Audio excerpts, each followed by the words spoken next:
we remain steadfast in our commitment in delivering local news that matters. Stories that inspire. Enriching the lives of Filipinos in the Philippines and across the globe. This is your GMA Regional TV.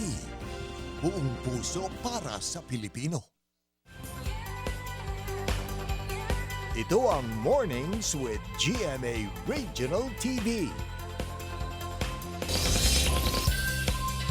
Magandang umaga. Ito ang Mornings with GMA Regional TV. Hatid namin ang mahalagang lokal na balita mula sa Luzon. Good morning, partner. Good morning sa iyo, partner. Webes. Yeah. O, di ba? Webes. Ang bilis. Ang bilis ng panahon. October 19, 2023. Mamaya may makakausap ka, partner. Ha? Oo, pag-uusapan natin ang mga pagtitipid na paraan dahil na rin sa inaasang pagtaas sa konsumo ng kuryente yung Pagtitipid Vermont. sa kuryente. Nako.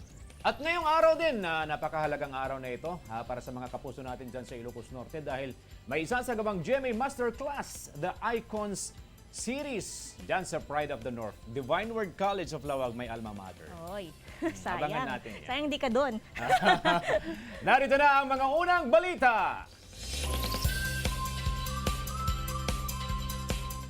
Hinigpitan ng otoridad ang bentahan ng shellfish products sa Dagupan City. Kasunod ng pagdami ng mga lugar na apektado ng red tide. Ayon sa Anti-Littering Task Force, bukod sa auxiliary invoice, hinahanapan din ng local transport permit ang mga nagbabagsak ng shellfish sa pamilihan para masigurong sariwa ang mga ito. Sa inilabas na shellfish bulletin ng BFAR, sinabing positibo sa paralytic shellfish poisoning ang mga baybayin sa ilang bahagi ng Visayas at Mindanao. Kabilang dito ang ilang coastal area sa Capiz, Iloilo, Bohol at Dumanquillas Bay sa Zamboanga del Sur. Tiniyak ng BFAR na nananatiling red tide toxin-free ang mga coastal area sa Region 1. Nagdeklara ng African Swine Fever o ASF outbreak ang lungsod ng Tabuk sa Kalinga. Matapos magpositibo sa ASF virus ang ilang alagang baboy mula sa 13 barangay sa lungsod. Kabilang sa mga apektadong barangay ang Dagupan West, New Tanglag, Bulanao Sentro, Bulanao Norte, Bulo, Ipil, Gobgob, Naneng, Bagumbayan, Cabarawan, Apas, San Juan at Agbanawag. 267 na baboy ang namatay dahil sa ASF virus. 46 iba pa ang nakita ng sintomas. 209 farmers ang apektado sa naitalang sakit sa mga alagang baboy. Nagpapatupad ng mahigpit na border checkpoints sa lungsod.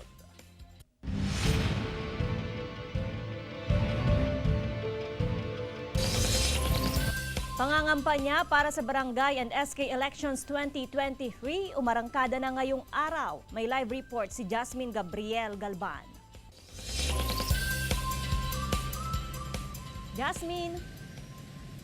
Good morning, Joanne. Good morning, mga kapuso. Umarangkada na ngayong araw ang campaign period para sa Barangay at Sangguniang Kabataan Elections 2023. Dito sa lungsod ng Dagupan, maaga pa lamang ay napakarami ng mga kandidato ang nagpunta sa misa kaninang umaga at dumalo nga sa misa sa simbahan. At pagkatapos nga ng misa, sila ay diretso na sa kanilang mga barangay para doon sa house-to-house campaign.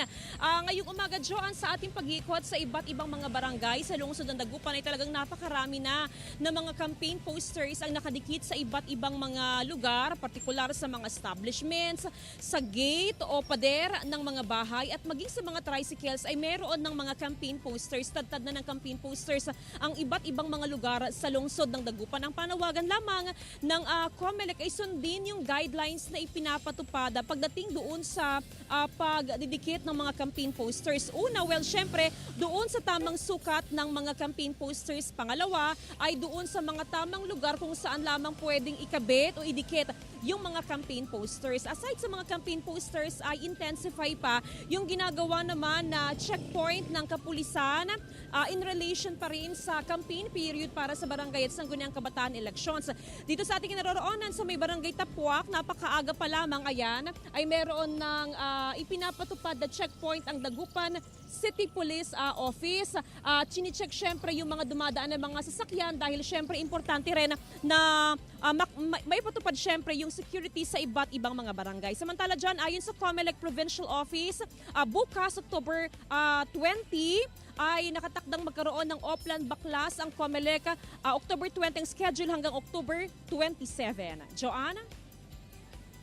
Maraming salamat, Jasmine Gabriel Galban.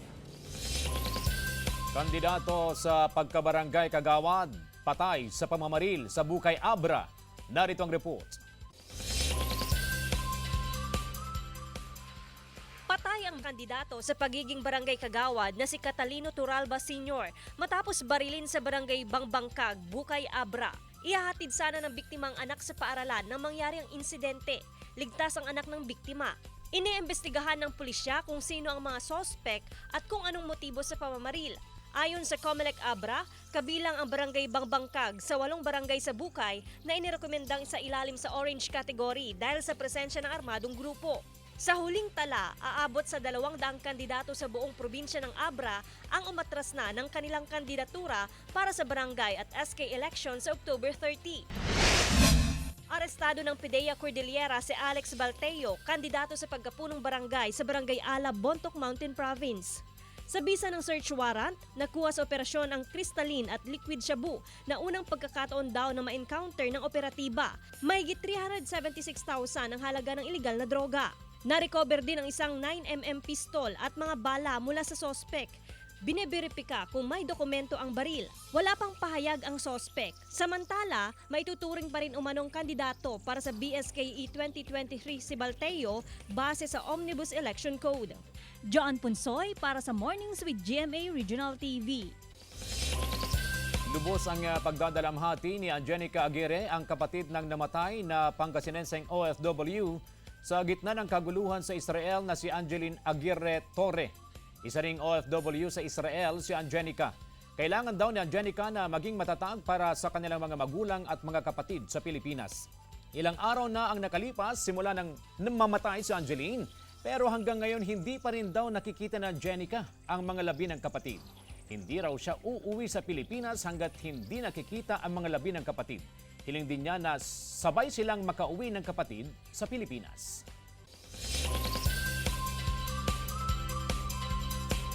Ilang Palestinian sa Gaza hirap sa supply ng pagkain dahil sa malawakang power outage. At aabot sa 140 world leaders dumalo sa Belt and Road Summit sa Beijing, China. Tunghayan sa Globalita. Dahil sa malawakang power outage sa Khan Yunis, Gaza, napilitang gumamit ng panggatong ang mga Palestinian para makapagluto ng kanilang makakain. Isang bakery ang matyagang nagluto sa pugon ng tinapay para lang may makain. Mula raw kasi nang i-lockdown ang Gaza City, bunsod ng giyera ng Israel at Hamas Group, hirap na sila sa supply ng pagkain, lalo't naputol din ang supply ng kuryente. Hirap na rin silang maghanap ng makukuhan ng tubig at langis. Dumating na ng China ang mga leader ng abot sa 140 countries na imbitado para sa Belt and Road Summit Initiative sa Beijing. Sa isang rare photo opportunity sa isang dinner gala, nagsama-sama ang mga world leaders sa panguna ni Chinese President Xi Jinping at First Lady Peng Liyuan. Kasama sina Russian Prime Minister Vladimir Putin at Indonesian President Joko Widodo sa ilang dumalo. Layon daw ng China na paigtingin na ugnayan nila sa mga Asian, African at Latin American nations. Inaasahang pag-uusapan ng e-commerce at digital finance platforms na pamumuhunanan ng mga kasaping bansa. Chris Zuniga para sa Mornings with GMA Regional TV.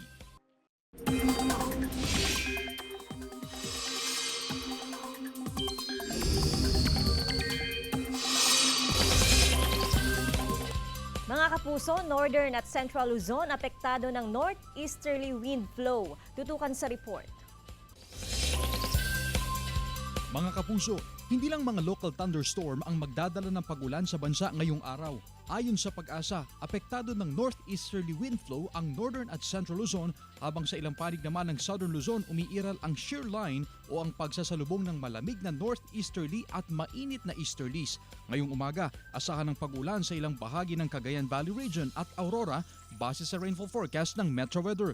Uulanin na ang iba pang bahagi ng Northern at Central Luzon pagsapit ng hapon. Maging alerto sa heavy to intense rains na maaaring magdulot ng baha o landslide. Chris Zuniga para sa Mornings with Jimmy, Regional TV. Larawan ng konduktor na naiwan ng kanilang bus sa Cabangan, Zambales, umani ng samot-saring reaksyon mula sa netizens. Sundan sa report. Umani ng samot-saring reaksyon sa social media ang larawan ng isang konduktor ng bus na naiwan ng kanyang driver sa Cabangan, Zambales. Nagpatulong umano sa konduktor ang isang bumabang pasahero na maibaba ang kanyang mga bagahe pero pagkababa ng konduktor ay umandar agad ang bus. Hindi raw maipinta ang muka ng konduktor sa nangyari. Kalaunay, binalikan din ng bus ang konduktor. Tawang-tawa raw ang kanyang driver at natawa na lang din daw ang mga pasahero sa nangyari. Pinagpiyesa ng ilang residente ang mga naglabasang palakas sa palayan at irigasyon sa San Nicolas, Ilocos Norte. Sa loob lang ng isang oras, 2 kilong palaka ang kanilang nahuhuli. Masarap daw itong iprito o gawing adobo para pang ulam o pulutan. Para sa mga residente, exotic food daw ito, kaya mahal ang presyo sa palengke na nasa 250 hanggang 300 pesos ang kada kilo. Kinumpiska ng DNR Regional Office 2 ang mga wildlife species sa isang exhibit sa Santiago City. Bigo raw ang may-ari at organizer ng exhibit na mag-secure ng Wildlife Special Use Permit at Special Local Transport Permit. 28 wildlife species ang kinumpiska. Ayon kay Regional Executive Director Gwendolyn Bambalan ng DNR Region 2, ang koleksyon at pag-aari ng mga ligaw na hayop ay mahigpit na ipinagbabawal sa bisa ng Wildlife Resources Conservation and Protection Act. Claire Lacanilaw para sa Mornings with Jimmy, Regional TV.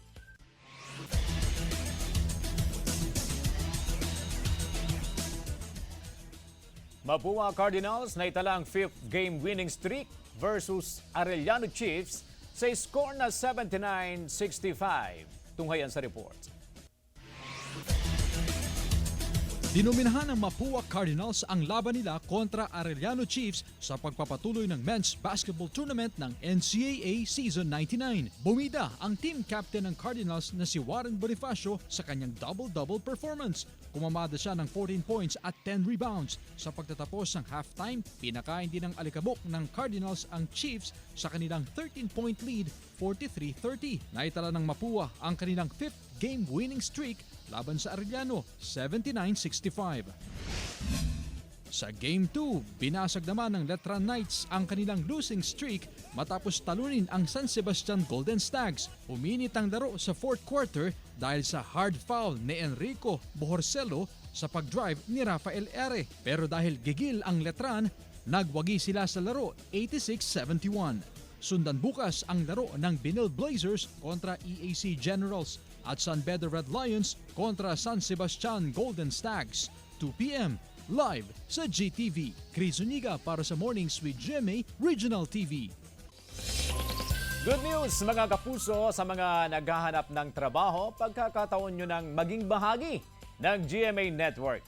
Naghahanap po ang GMA Network ng mga top caliber applicants para sa mga sumusunod na posisyon.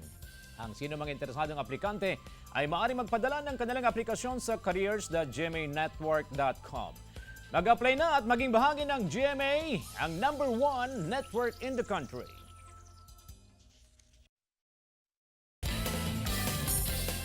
Ito ang Mornings with GMA Regional TV.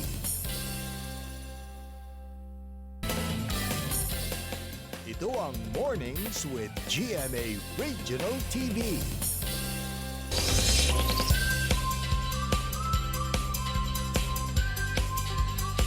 Mga kapuso, ngayong Burr Months, isa sa mga dapat din nating paghandaan ay ang additional expenses kabilang bayarin sa konsumo ng kuryente dahil na rin sa kaliwat ka ng okasyon. Kung hindi naman maiwasang magsaya, may magagawa ba para magtipid? At yan ang pag-uusapan natin ngayong umaga kasama si Attorney Randy Castellan, spokesperson and legal officer ng Dagupan Electric Corporation o DECCORP. Attorney Randy, hindi na lang sa office, dito na sa studio. Good morning and welcome to Mornings with GMA Regional TV. Good morning, Joan, tsaka sa mga nanonood ngayong umaga. Okay, unang-una, Attorney, ito naman yung palaging tinatanong. Kumusta ang generation charge? Tumaas, bumaba? Good news. Sa mga nasasakupan ng Dagupan Electric, bumaba. So, bumaba siya ng na around 58 centavos compared to sa last month. So, mas magandang balita o sa mga nasasakupan namin. Makakatipid sila kung sila ay nagkukonsumo ng mga around 200 kilowatt hours. Mga around 100 pesos ang mababawas sa kanilang bill. Okay, alam naman natin ang DECORP may ginagawa ring paraan para bumaba ang konsumo ng yung generation charge na pinapataw natin. Ano ba ang naging dahilan muna, Attorney Randy, bakit bumaba yung generation charge natin? Unang-una kasi nararamdaman na natin yung epekto ng bago naming kontrata doon sa aming geothermal plant na kontrata. Ito ay mas mababa o mababa yung nakuha namin presyo dito, nasa 4 pesos lang. At saka meron na rin kaming solar plant na yung kanyang presyo is mas mababa din. So kahit medyo tumaas yung presyo sa market, itong dalawang power sources namin na to na mababa yung rate, nakakatulong para ibaba yung aming overall generation rate. Oo, may technical term kayo doon, Attorney. Parang mas naging complex yung sources nyo ngayon. Yes, meron yung sa case namin kasi blended generation ang tawag namin. So hindi lang kami nakakontrata sa isang planta, marami kaming planta na kakontrata. Okay. Nako, dahil nga ngayong Burr months, marami ng pailaw, mga Pilipino, pag nakakita ng mga kumukuti-kutitap, bumubusi-busilak yung puso. Kapag ito nakita nila sa kanilang bahay, mga Christmas lights. Pero paano ba magtipid, Attorney Randy, sa konsumo sa kuryente? Yes, meron na rin kasing mga solar Christmas lights ngayon so pwede nila i-consider yun. And then meron na rin mga LED na Christmas lights na mas matipid. Okay. Pero ang mas maganda, pag hindi na siya ginagamit, makakatipid at the same time safe din, bago matulog, patayin muna para makaiwas tayo sa anumang incident. Okay. Attorney, parang nare-recall ko rin, may oras na mataas yung konsumo ng kuryente. So ito yung nire-recommend nyo na wag masyadong gamitin kapag ganitong oras. Yes, especially yung pamamlansya. Yung nga lang, kasi meron tayong tinatawag na time of use hours. Yung dyan namin kasi tinitignan kung saan yung mataas na konsumo at saka mas mababa. Kadalasan ang mataas na konsumo doon sa kainitan ng araw. So pagka gusto nating makatipid, sama-sama tayo na gumamit o magplansya ng madaling araw kasi doon mura yung kuryente. So para mabalanse natin yung konsumo, hindi lang ng household natin but buong consumer group. Okay, magandang tip yun, Attorney Randy. Pero Attorney, yung solar-powered na mga electric gadgets, nire-recommend din ng DECORP? Yes, oo. As long as sila dumaan sila sa tamang pagsusuri. And then, yung mga nagpaplano rin na magkabit ng kanilang solar panel sa mga bahay, maganda rin yun. Mas magandang yun ang gamitin nila kung talagang gusto nila magtipid. Yung nga lang, kailangan nila i-coordinate sa amin para maayos natin yung interconnection ng DECORP at ng kanilang sistema. So pwede palang i-connect sa DECORP? Oo, kasi para malaman natin kung magkano yung generation ng panel mismo. Kasi kung sobra yung kanyang generate, ibibenta yan sa DECORP. And then yung DECORP, babayaran niya. Kaya ang tawag namin dyan ay net metering. Nininet namin yung kinukonsumo at saka yung kinukuha niya sa DECORP at saka yung excess pa yung binabato niya sa amin. Okay. Pero tutulong ang DECORP sa pag-install na niyan? Yes, kailangan nila i-coordinate sa amin para mapalitan namin yung metro at matingnan namin yung kanilang sistema din. Okay, Oo. maganda yan Maganda. may mga ideas ako, especially sa mga magpapatayo ng bahay, first time, di ba? Yes, oo. At least may mga tipid tips. Attorney, ito naman, pinapataasan ngayon, ongoing yung rehabilitation sa may Arellano Street. Yes, may yes. mga electric post tayo doon na tinamaan, nahagip talaga nung road elevation. Yes. Ano pong ginagawa natin at kumusta na po yung update dito, Attorney? Actually, mula pa nung July, gumagalaw na kami dyan.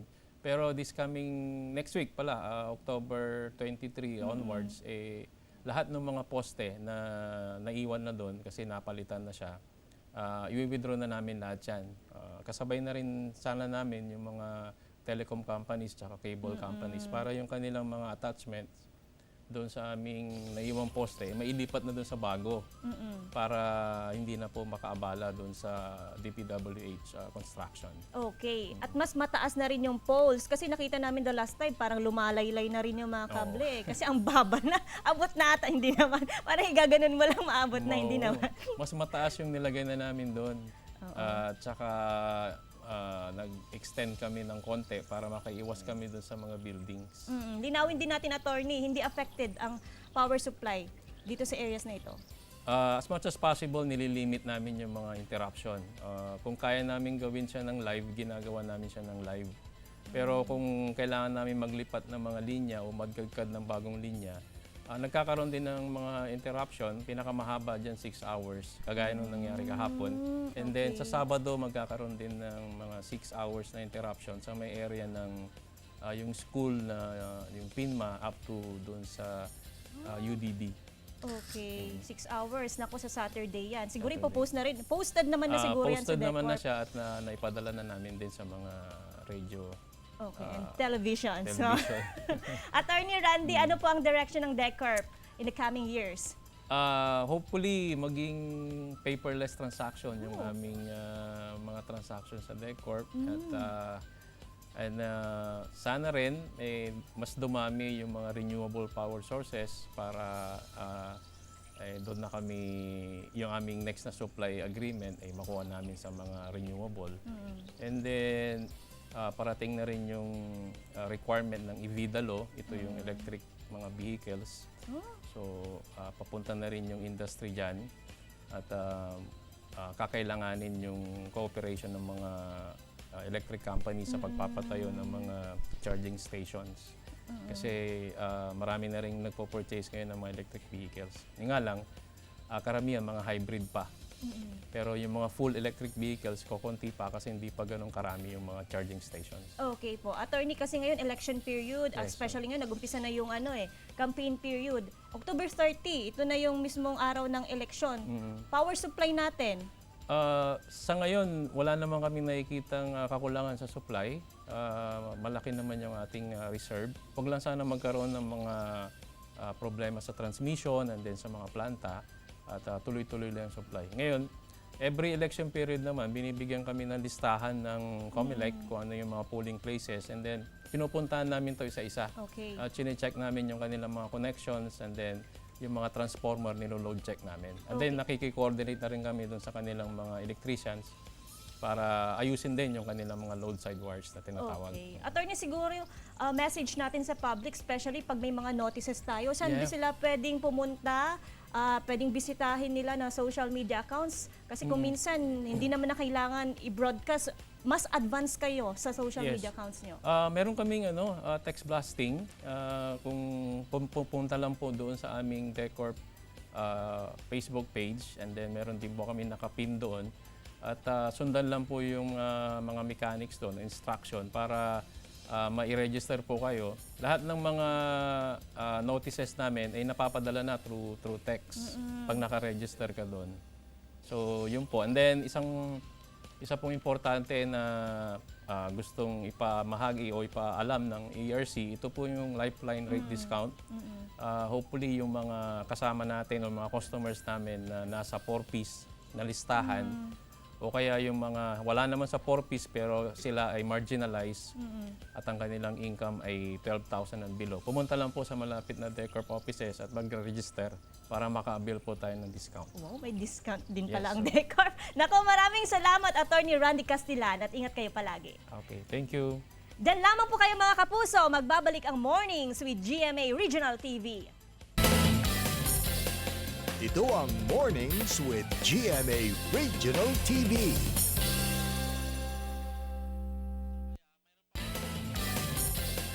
Ito ang Mornings with GMA Regional TV.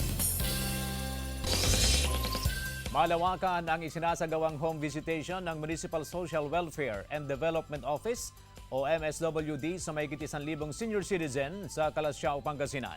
Kabilang sila sa mga nasa waiting list ng social pensioner. Sa ngayon, nasa mahigit 3,000 ang bilang ng senior citizen na tumatanggap ng pensyon sa national government. Noong nakarang taon, mahigit 300 ang dumagdag sa social pensioners. Sa dami ng nasa waiting list, hihilingin ng MSWD na madagdagan ang tatanggap ng social pension. Mga kapuso, sa isang pambihirang pagkakataon, isasagawa po ang GMA Masterclass The Icons Series sa Ilocos Norte at gaganapin yan mismo sa Divine Word College of Lawag. Makibalita tayo live kay Gab De Luna.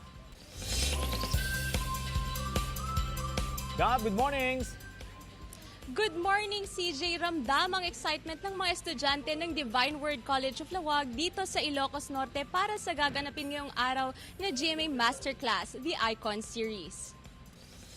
Maaga estudyante sa St. Fernandes Theater ng Divine Word College of Lawag upang masilayan ang award-winning GMA Masterclass, The Icon Series ng GMA Synergy.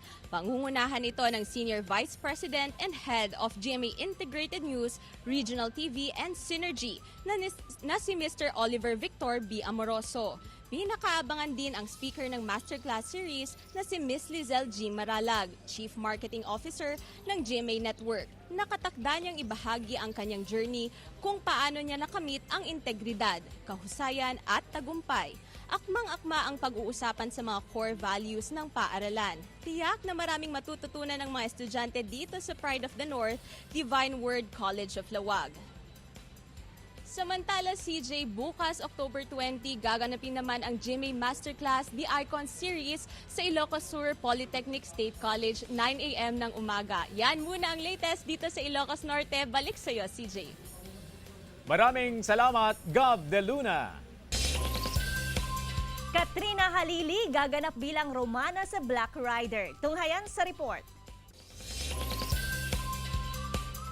Maangas, palaban at walang inaatrasan. Ito ang magiging karakter ni kapuso actress Katrina Halili bilang Romana sa pinakabagong TV series ng GMA, ang Black Rider. Kalaban ba siya o kakampi? Kabilang din sa aabangan ang karakter ni Matteo Guidicelli. At ang kapuso actor na si Ruru Madrid, bibida bilang si Elias, ang persona ng Black Rider, kung saan tatlo ang kanyang magiging leading lady. Aabangan ang full action series na Black Rider simula November 6 sa GMA Telebabad.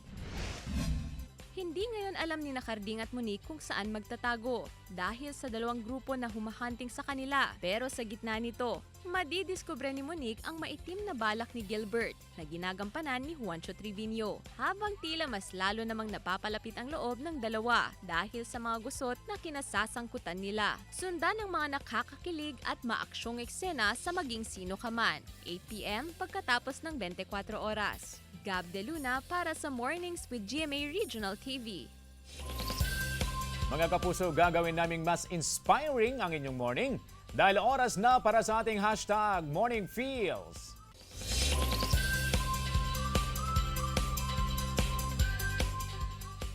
Order and simplification are the first steps toward the mastery of a subject. By Thomas Mann, a German novelist and a critic. Alright, partner. Masterclass. Oh, masterclass. Oo. Nandyan si Miss LGM. Oo. Ang Chief Marketing Officer ng GMA Network. Sa Malalaman Divine natin. World College. Divine Word College of Oh, Lawag. diba? Sayang wala ka doon. Oo nga eh. Verbi Divini. At saka bukas sa Ilocos Sur naman. Yes, Ilocos Sur Polytechnic. Yeah. Oh, di ba? Naku, Maraming ma-inspire. matututunan yung mga Oo. estudyante. Sana kung nandun lang tayo, ma-inspire din tayo. Paano maging isang executive? Oo nga eh. And bago natin makalimutan, paalala sa mga kandidato, ay huwag pasaway. Ay, oo. Huwag pasaway. Bukas may Oplan Baklas. Naku, sino yung mga may pinakamaraming babaklasin dyan? Pinakamalaking mga tarpaulin dyan. Huwag kayong pasaway. Okay?